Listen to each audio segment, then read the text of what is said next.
وملائكته يصلون على النبي يا أيها الذين آمنوا صلوا عليه وسلموا تسليما اللهم صل على سيدنا ومولانا محمد وعلى آل سيدنا ومولانا محمد وأصحاب سيدنا وأزواج سيدنا وأولاد سيدنا وأفكار سيدنا ودستار سيدنا وشفتين سيدنا ومولانا وملجانا وحبيبنا وطبيبنا وغياثنا وغيوثنا وشفيعنا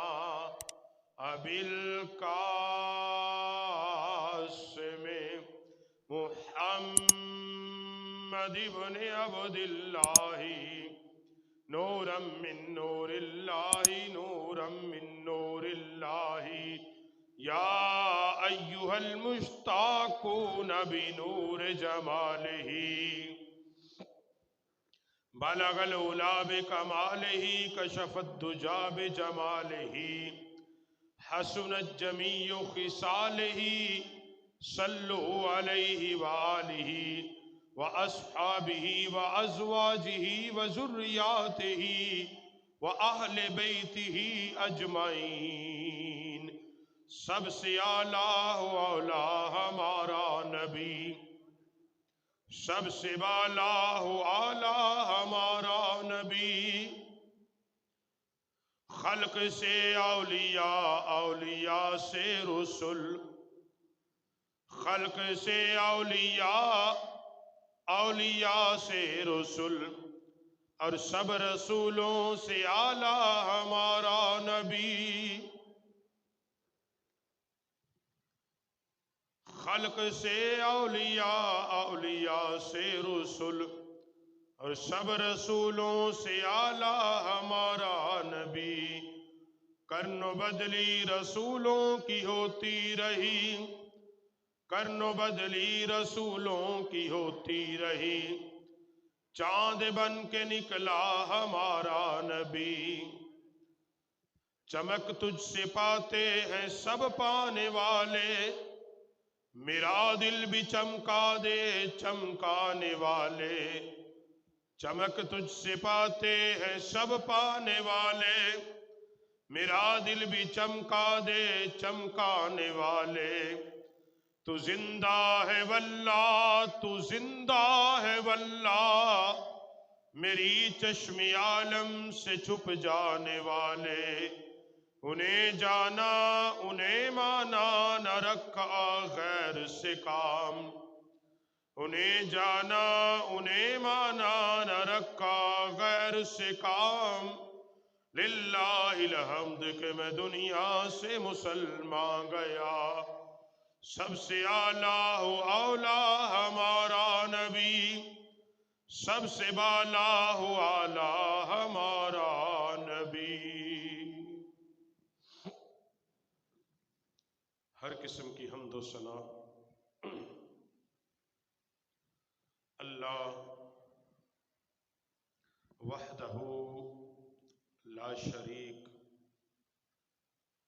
جو ساری کائنات کا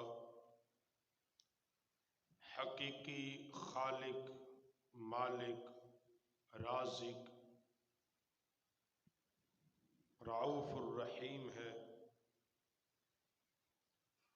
درود و سلام انگنت و بے شمار امام الانبیاء سید سروراں ہادی کل محبوب کل ختم الرسل تیرے اور میرے لجپال جناب محمد الرسول اللہ صلی اللہ علیہ وآلہ وسلم کی بارگاہ بے کس پناہ میں ہدیہ درود و سلام حضرات ذی احتشام، یہ مہینہ بامنسوب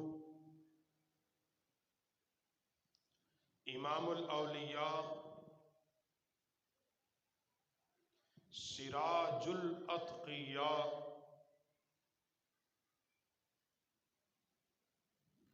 پیران پیر دستگیر قندیل نورانی شہباز لامکانی حضور سیدنا الشیخ سید عبد القادر جیلانی الحسنی والحسینی رضی اللہ تعالی عنہ۔ حضرات ذی احتشام، قرآن مجید نے اپنے محبوب اور برگزیدہ بندوں کی عظمت کو بیان کیا۔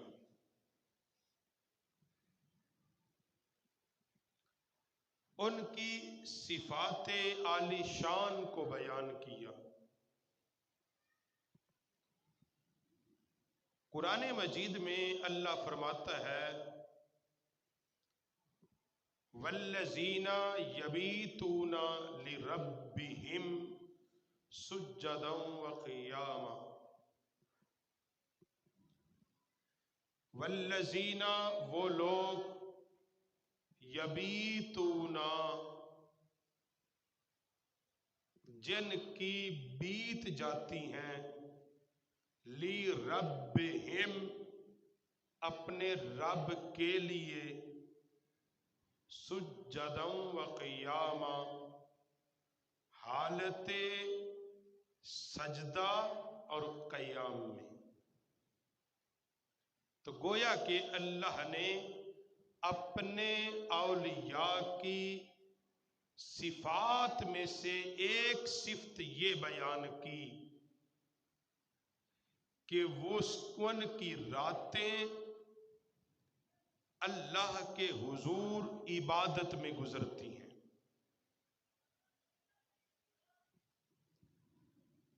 ولی کا معنی ہی ولی وہ ہوتا ہے جو دوست ہوتا ہے۔ ولی بمعنی قربت والا۔ اللہ جس سے محبت فرما لے وہ اللہ کا ولی بن جاتا ہے، اور اللہ جس سے محبت فرما لیتا ہے تو پھر اللہ حضرت سیدنا جبریل علیہ السلام سے حکم فرماتا ہے، اے جبریل فلاں بندے سے میں اللہ محبت کرتا ہوں، اے جبریل تو بھی اس سے محبت کر۔ اور پھر اللہ فرماتا ہے جبریل اعلان کر دے عرش میں فرشتوں کے سامنے، ساری مخلوقات میں، جنت میں اعلان کیا کرنا ہے کہ اے جنت کی مخلوق،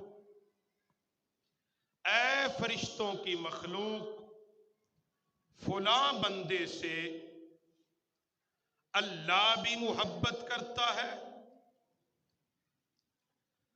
اللہ کے فرشتے بھی محبت کرتے ہیں، اے ایمان والو تم بھی اس سے محبت کرو۔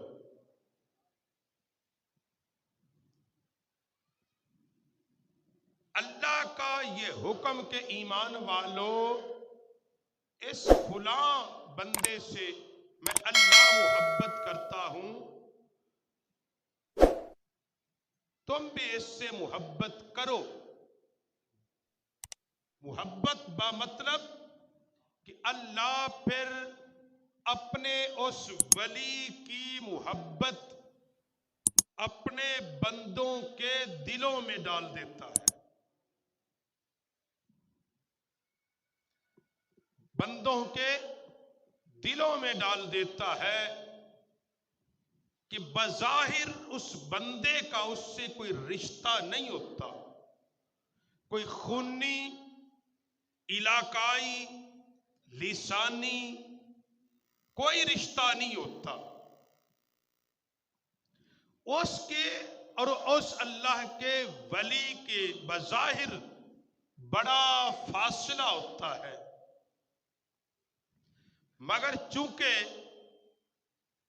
اللہ جس سے محبت فرما لیتا ہے، پھر وہ مالک بے نیاز اپنے اس محبوب ولی برگزیدہ اپنے اس قطب، اس غوث کی محبت ان کے دلوں میں ڈال دیتا ہے، وہ چاہتے نہ چاہتے ہوئے بھی اس بندے سے محبت کرتے ہیں۔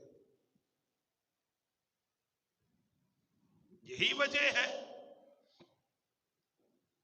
کہ حضور داتا صاحب رحمت اللہ علیہ کو 1000 سال کے قریب اس دنیا سے ظاہری پردہ کیے، 1000 سال، ہزاروں لوگ ہوں گے جن کو حضور داتا صاحب کے اصل نام کا بھی شاید نہ پتا ہو، آپ کے والد کے نام کا بھی نہ پتا ہو، مگر داتا صاحب سے وہ دیوانہ وار جو محبت کرتے ہیں، حقیقت یہ ہے کہ یہ وہ نہیں کرتے، بلکہ اللہ نے ان کے دلوں میں محبت ڈالی ہے۔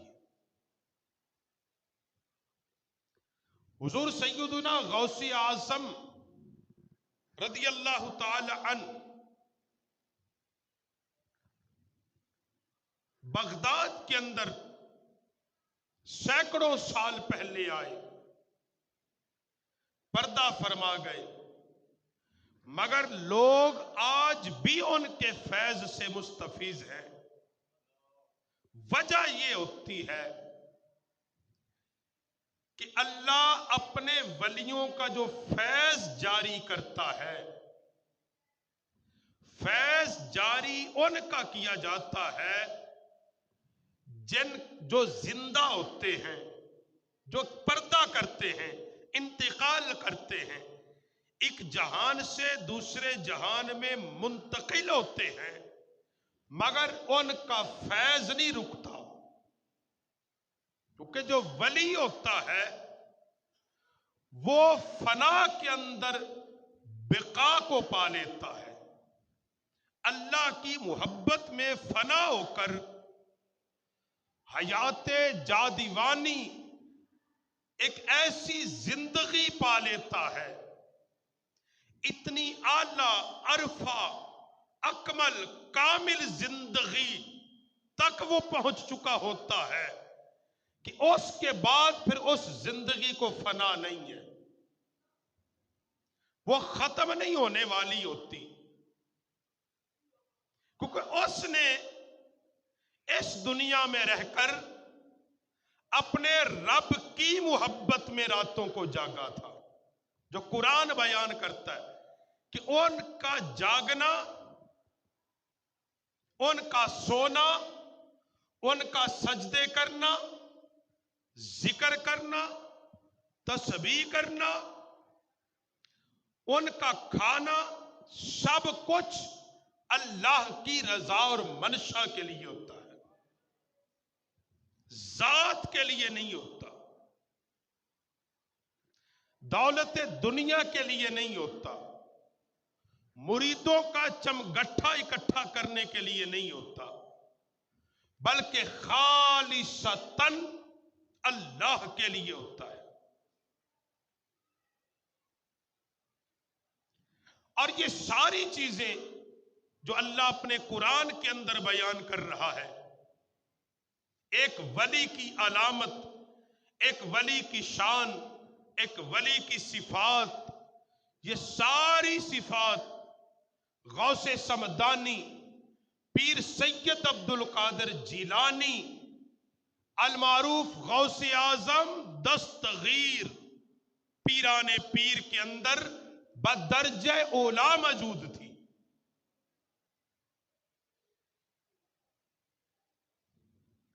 آپ نسب کے لحاظ سے بھی اس زمانے میں سب سے اعلیٰ تھے، کیونکہ آپ حسنی اور حسینی سید تھے، نبی پاک علیہ السلام کی آل سے تھے،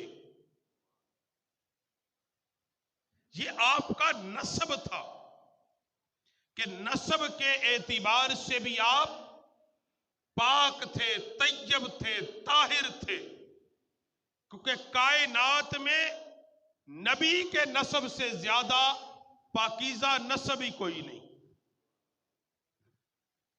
خاندان نبوت سے افضل و اعلی خاندان ہی کوئی نہیں۔ زہد اور تقوی کی بات کریں تو زہد و تقوی کا یہ عالم ہے کہ آپ کے والد گرامی رحمہ اللہ تعالی عنہ ایک سیب کو مالک کی اجازت کے بغیر جو کھا لیا، اس ایک سیب کے کفارے کے لیے بے دام 12 سال نوکری کی، بے دام، اجرت نہیں لی، پیسے نہیں لیے، بلکہ اس مالک کو کہا کہ مجھے یہ ایک جو جرم ہے بے اجازت جو میں نے یہ پھل کھایا ہے، مجھے تجھ سے پوچھ لینا چاہیے تھا، یہ جرم مجھے تو معاف کر، جب تو معاف کرے گا تو اللہ بھی معاف کر دے گا۔ تو 12 سال یہ ہے تقوی، یہ ہے پرہیزگاری، کیونکہ قرآن کہتے ہیں الا ان اولیاء اللہ لا خوف علیہم ولا هم يحزنون۔ اتنی تو ساری پڑھتے ہیں کہ جو اللہ کے ولی ہوتے ہیں، اللہ کے دوست ہوتے ہیں، اللہ کے برگزیدہ ہوتے ہیں، اللہ کے متقی ہوتے ہیں، انہیں کسی چیز کا ڈر نہیں، خوف نہیں، کن کو؟ الذین آمنوا وکانوا یتقون۔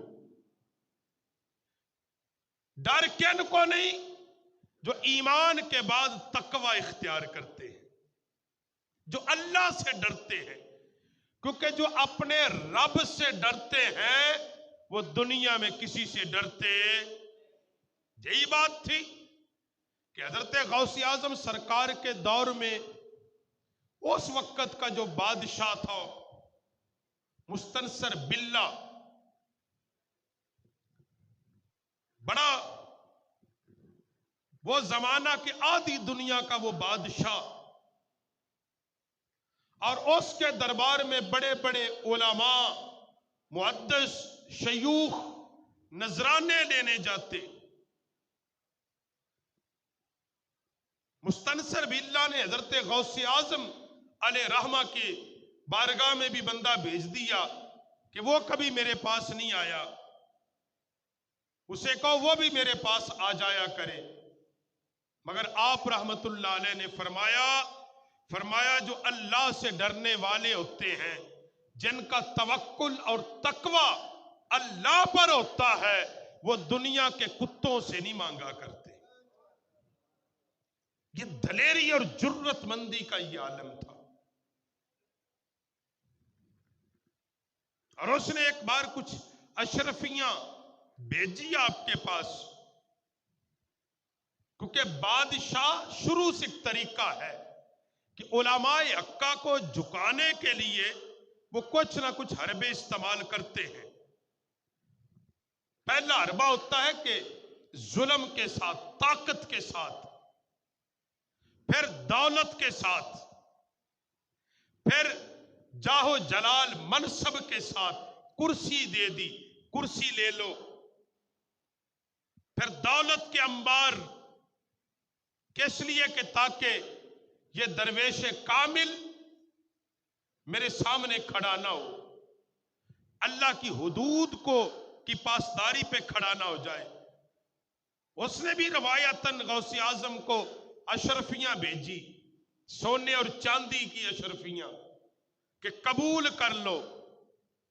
آپ نے فرمایا جب ان کو اٹھایا اور ہاتھ میں پکڑا اور ہاتھ میں پکڑ کے دبایا، ان سے پیپ، خون اور ریشہ نکلا۔ سرکار عبد القادر نے فرمایا ان کو لے جاؤ، عبد القادر غریبوں کا خون اور پسینہ نہیں پیا کرتا، تیرے دربار میں جو ہے یہ غریبوں کا خون اور پسینہ ہے، اور ہمیں اس سے زیادہ اصرار نہ کرنا، اس قدر ان سے نچوڑ دوں گا تیری کرسی کو بہا کے لے جائے گا۔ وہ جھکا نہیں سکے۔ حضرت شیخ عبد القادر جیلانی رحمت اللہ تعالی علیہ ایک مرتبہ تشریف فرمائے، مسند منبر پر خطاب کر رہے ہیں، اور آپ اس زمانے میں آپ کی مجلس میں حضرت شیخ عبد الہادی رحمت اللہ تعالی علیہ اس زمانے کے ولی تھے، وہ بھی آپ کی درس میں بیٹھے ہیں، گفتگو سن رہے ہیں۔ آپ رحمت اللہ تعالی علیہ درس و واز و نصیحت کرتے ہیں، اسی دورانیے میں حضرت شیخ عبد الہادی رحمت اللہ علیہ آپ کی مجلس میں بیٹھے بیٹھے اونگ آئی، تھوڑی سی اونگ آ گئی، آنکھ لگی۔ آنکھ کیا لگی؟ کیونکہ میری اور تیری آنکھ لگے دل بھی سوتے ہیں، آنکھیں بھی سوتی ہیں، اور اللہ کے ولی آنکھیں بند کرتے ہیں تو مدینے کے تاجدار کو دیکھتے ہیں۔ یہ شیخ عبد الہادی علیہ رحمہ اونگ جو آئی، کیا دیکھا کہ سرکار کی زیارت کی، سرکار کی۔ جب مجلس برخاست ہوئی، الشیخ عبد الہادی سرکار بغداد حضور غوث اعظم کی بارگاہ میں آئے، بس بیٹھے۔ آپ نے فرمایا عبد الہادی تو نے خواب میں نبی پاک کو دیکھا ہے؟ چونک پڑے۔ اس نے کہا اے عبد القادر تجھے کس نے بتایا؟ میں نے تو خواب میں دیکھا۔ اس نے کہا جس کو تو نے خواب میں دیکھا میں عبد القادر نے خطاب کرتے ہوئے منبر پر بیٹھ کر دیکھا، میں نے جاگتے ہوئے دیکھا ہے۔ اور غنیت الطالبین میں لکھا ہے ایک عرصے تک آپ نے واضح و نصیحت نہیں کیا، زبان نہیں کھولی، آپ ہجاتے تھے۔ ایک دن آپ آرام کر رہے ہیں، کیا آپ کی خواب کے اندر جناب سیدنا علی پاک تشریف لائے، کہا بیٹے عبد القادر لوگوں کو واضح و نصیحت نہیں کرتے، کہا حضور ہجاٹ ہے۔ حضرت علی پاک نے اپنا لعب دہن حضرت شیخ عبد القادر کے منہ میں ڈالا، فرمایا اب صبح لوگوں کو واضح و نصیحت کرنا تیرا کام ہوگا، اور تیری آواز کو لوگوں کو دلوں میں اتار دینا اللہ کا کام ہوگا۔ تو 70 ہزار لوگوں کو آپ واضح و نصیحت کرتے تھے۔ کیوں؟ الذین آمنوا وکانوا یتقون، تقوی والے تھے، پرہیزگاری والے تھے، طہارت والے تھے، سجدہ کرنے والے تھے، حکمرانوں سے ڈرنے والے نہیں تھے، دین اسلام کی پاسداری میں کھڑے ہونے والے تھے، اسلام کے دشمنوں کے سامنے سیسا پگھلائی دیوار کی طرح آپ کھڑے ہونے والے تھے۔ ہر چیز کو پسے پشت ڈال کر ایک چیز کے لیے کوشش کی، وہ یہی تھی کہ میرے نانا کا دین باقی رہ جائے، اس کی بقا کے لیے کوشش کرتے رہے۔ اور آپ کی سیرت مبارکہ کیا ہے؟ آپ حالانکہ مادر زاد ولی ہیں، مادر زاد ولی، کیونکہ آپ کی والدہ بھی وقت کی ولیہ، آپ کا باپ بھی وقت کا ولی، اور آپ کا نانکا خاندان پورے کا پورا ولایت سے بھرا ہوا، اور آپ کے خاندان کی یہ بات کہ بڑے سارے لوگ اکٹھے ہو کے حضرت شیخ عبد القادر جیلانی کے پھپھی کے گھر میں آئے، بارشیں برسی کوئی نہیں، درخت سوکھ گئے، جانوروں کے دودھ سوکھ گئے، لوگوں نے مشورہ کیا کہ آل سادات کے جو گھر ہیں، سید زادوں کے گھر، وہاں چلتے ہیں۔ آپ کی پھپھی جان اپنے گھر میں جھاڑو لگا رہی تھی، جھاڑو، لوگوں نے کہا ماں جی اللہ سے دعا کریں، آپ خاندان رسالت ہیں، اللہ سے دعا کریں بارش برسے۔ اور آپ کی پھپھی نے وہ جو جھاڑو لگانے کے بعد کہا مالک بے نیاز، جھاڑو میں نے لگایا ہے، پانی اس پہ تو ترونک دے، پانی تو برسا دے میرے مالک۔ بس اتنی بات کی، کہا اللہ میں نے جھاڑو لگا دیا ہے، اللہ تو اس پہ پانی کی برسات کر دے۔ بس اتنی بات کی، آسمان سے بارش برسنا شروع ہو گئی۔ تو جس کے خاندان کی عورتیں مستجاب الدعوات، جن کے خاندان کی عورتوں کی دعا اللہ رد نہیں کرتا، اس خاندان کے مردوں کی عظمت کیا ہوگی؟ بات تو یہ سمجھو۔ اور یہی آپ کی تعلیمات عالی شان آپ رحمت اللہ تعالی علیہ نے اس زمانے میں نچوڑ نکالا۔ آپ نے 73 فرقوں کی بات کی، آپ نے لکھا اس بات کو، نبی پاک علیہ السلام کی اس احادیث کو لکھ کر، پھر آپ نے ان فرقوں کے عقائد کو بیان کیا، اور آخر میں وہ لکھی، فرمایا ان میں ایک ہی فرقہ ناجی ہے، یعنی جنتی فرقہ جو ہے، حق پرستوں کا فرقہ ہے۔ پوچھا گیا حضور کون سا؟ فرمایا اہل سنت والجماعت، یعنی کہ حضور غوث اعظم کا جس جماعت سے تعلق تھا وہ اہل سنت و جماعت تھی۔ سمجھ میں آئی بات ہے؟ ہم آج اپنے آپ کو سنی کہتے ہوئے ہماری ٹانگیں کانپتی ہے، نہیں جی وہ چھوڑو جی سارے مسلمان ہیں۔ میں نے کہا غوث اعظم سے بڑے ہم عالم کوئی نہیں، جی ہم اس سے بڑے عالم کوئی نہیں۔ اور حضور غوث اعظم سے پہلے داتا صاحب رحمت اللہ تعالی علیہ نے بھی جو اپنے عقائد و نظریات کو بیان کیا، وہ بھی آپ نے لکھا کہ وہی عقیدہ ہے، حق ہے جو اہل سنت و جماعت کا عقیدہ ہے۔ تو آپ نے کہا 73 میں جو جماعت ہوگی وہ اہل سنت و جماعت ہوگی، باقی فرقے ہوں گے، باقی تفرقے ہوں گے، جماعت جنت میں جائے گی۔ بات کو سمجھے اس بات کو؟ یعنی علم کا وہ آپ ستارہ تھے، اور تقوی اور پرہیزگاری کا تو عالم ہی یہ تھا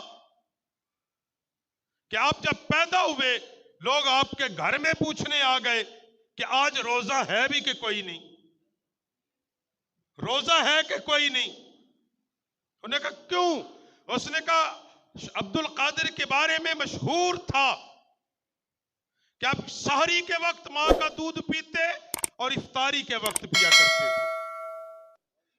تو جن کی کرامتیں یہ ہوں اور تقوی یہ، آپ فرماتے ایک رات مجھے 40 مرتبہ غسل کرنے کی حاجت پیش آئی، 40 بار کا، سردی کی رات تھی، کہتے میں نے 40 بار ہی غسل کیا، اس لیے کہ غسل کرنے سے میرے محمد عربی کی شریعت باقی رہتی ہے۔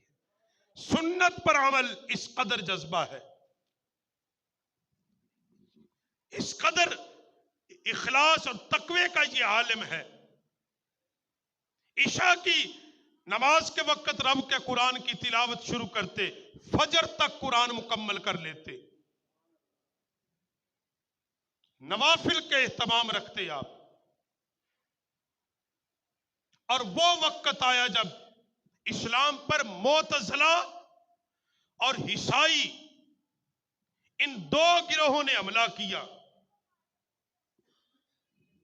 عیسائیت اس بات پر کہ ساری کائنات میں ہم سچے ہیں، ہمارا نبی سچا ہے، مسلمان بس وجود میں آئے ہیں، یہ ختم ہو جائیں گے، مسلمانوں کا کون سا وجود ہے۔ معتزلہ یہ کہتا تھا کہ یہ ساری کائنات خود بنی ہے، خود مٹ جائے گی۔ تصور الوہیت اور تصور وحدانیت کا انکاری تھا، وہ اللہ کے ایک ہونے کا انکاری تھا۔ پارسی اپنا لے کر چراغ پھر رہے تھے، اور ایران اور عراق کے قرب و جوار کے اندر عیسائیت، پارسی، مجوسی، یہ لوگ بڑھ رہے تھے دن بہ دن، ان کے عقائد بڑھ رہے تھے۔ اور اس زمانے میں بڑے بڑے مسلمان جو اپنے آپ کو بڑے مجتہد کہتے تھے، عیسائی پادریوں کے سامنے ان کے علم ختم ہو چکے تھے، کیونکہ وہ زمانہ جس زمانے میں عیسائیت پوری طاقت کے ساتھ مسلمانوں پر حملہ آور تھی، اور اس وقت وہ مسلمانوں کو کہہ رہی تھی کہ مسلمانوں کا دین فلسفے کے ساتھ پڑھایا جائے۔ جو اب ہمارے ہاں چلتا ہے نا جی، محرم کا فلسفہ، ربیع الاول کا فلسفہ، اسلام میں فلسفے کی گنجائش نہیں ہے۔ اسلام تو وہ ہے جو محمد عربی نے بیان کر دیا۔ یہ اس وقت یورپ اور مغرب نے ایک چال چلی مسلمانوں کے ساتھ کہ وہ فلسفی عربات میں فلسفانہ رویہ دیکھنے لگے۔ اس وقت شیخ عبد القادر جیلانی کھڑے ہوئے اور آپ نے فرمایا، اے کائنات کی ساری قوتوں سن لو۔ وہ الہاد کی قوت تھی، معتزلہ کی، مجوسیوں کی، عیسائیوں کی، یہودیت کی۔ اب تنے تنہا کھڑے ہوئے آپ نے فرمایا، اگر مجھ سے صدیوں پہلے محمد کا بیٹا حسین کربلا میں دین کو بچایا ہے، آج بغداد کے اندر حسین کا بیٹا عبد القادر بھی بچائے گا۔ اور پھر آپ نے کرامات کے بھی ظہور فرمائے، علمی سطح پہ بھی آپ نے رد کیا، آپ نے مسلمانوں کا ایمان بچایا۔ آپ نے ان لوگوں کو بتایا کہ کائنات کا کوئی بنانے والا ایک اللہ کی ذات ہے۔ آپ نے ان کو یہ باور کرایا، عیسائیوں کو، کہ سارے پیغمبر عظمت والے ہیں، مگر ساری کائنات میں اگر کوئی افضل ترین امت ہے تو وہ محمد عربی کی امت ہے، وہ رسول اللہ کے ماننے والے ہیں۔ یہ آپ کی دانش مندی اور آپ کا یہ معاملات کہ آپ نے اس زمانے میں اپنے خلفاء پھر بلاد عرب و عجم کے اندر پھیلا دیے تبلیغ دین کے لیے۔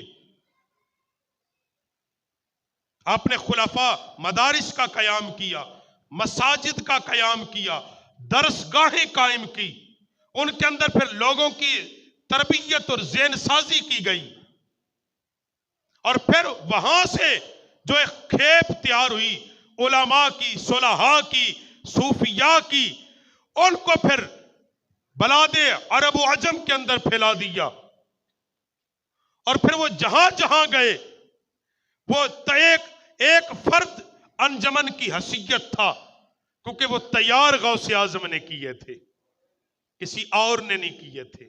اس لیے حضرات گرامی قدر، ہمارے ذمے کیا ہے؟ ہمارے ذمے صرف 11ویں کی 10-20 دیگیں کھانا نہیں رہ گئی۔ یہ آخری 2 باتیں، ہم نے صرف اصل میں دو تین حصے ہوتے ہیں ولی کی زندگی کے، کچھ حصے ہوتے ہیں. ایک ولی کی زندگی کا حصہ ہوتا ہے جو مجاہدانہ کردار، ایک اس کی سیرت ہوتی ہے، ایک جد و جہد کی زندگی، ایک کرامت کی زندگی. ہم نے کرامت اور لنگر والی زندگی کو پکڑا ہوا ہے. ولیوں کی ساری کرامتیں بیان کرنے پہ آ جائیں تو ہم پرواہ ہی نہیں کرتے کہ یہ کرامت کا کہیں کوئی ثبوت بھی ہے کہ کوئی نہیں.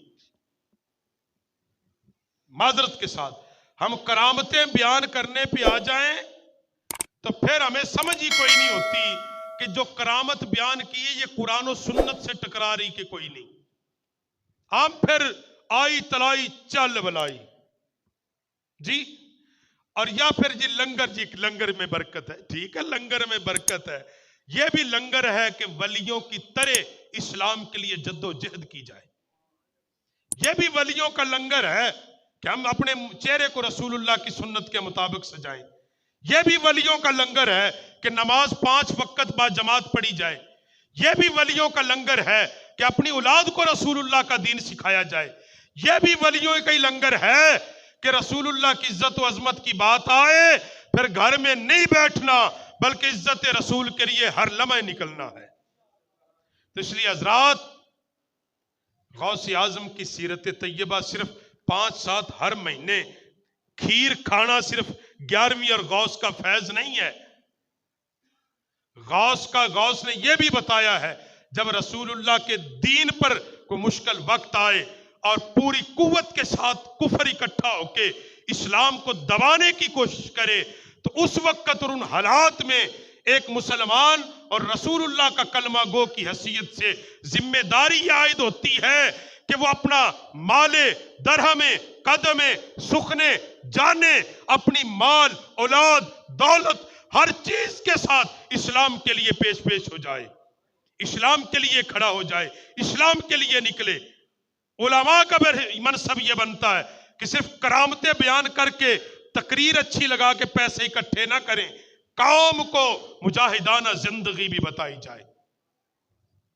بدقسمتی ہماری یہاں سے ہوئی ہے کہ صرف ہم کرامتوں تک بلے بلے غوث اعظم دی بڑی شان بلے بلے بلے.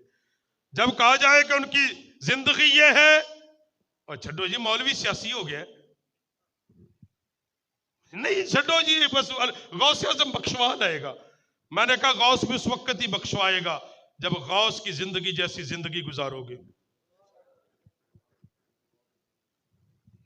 بات نہیں سمجھے؟ کچھ پلے ہوگا تو پھر ہی ہے نا. اگر پلے ہی کچھ نہ ہو ہم بات بھی کچھ نہ کر سکیں تو پھر یہ توقع رکھنی ہے. اس لیے حضرات گرامی قدر، آج کا دن کئی حوالوں سے یادگار ہے.